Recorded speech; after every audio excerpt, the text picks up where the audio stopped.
Vous avez mentionné la viande tout à l'heure en disant qu'il ne faut pas en manger, mais cultiver des légumes nécessite aussi des produits chimiques et des pesticides qui tuent beaucoup de vies vivant sur les légumes. Cela dépasse de loin le nombre d'animaux tués pour une vache.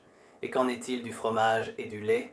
Ils proviennent aussi d'animaux maltraités. Pourquoi n'avez-vous pas mentionné de devenir végétalien, mais seulement végétarien? Si on ne mange pas non plus de fromage, c'est bien sûr très bien, je n'ai pas non plus exigé que vous mangiez du fromage. Je n'ai pas dit cela, c'est le premier point.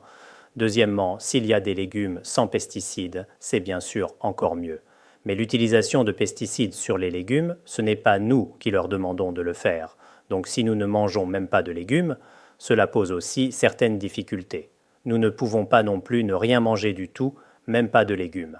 Mais en réalité, pour la viande, on tue pour obtenir de la viande, donc il y a une différence très évidente. C'est pourquoi, concernant le fait de tuer des animaux, certains sont tués directement, d'autres sont tués indirectement. Si nous mangeons des légumes, c'est seulement l'agriculteur qui, dans son processus d'utilisation, il vaut mieux ne pas utiliser de pesticides, mais même s'il en utilise, nous mangeons des légumes, nous ne mangeons pas de viande. Donc dans le bouddhisme, au niveau de l'intention, il y a une certaine différence, nous ne disons pas qu'il n'y a pas de faute, indirectement, il y a certainement une faute.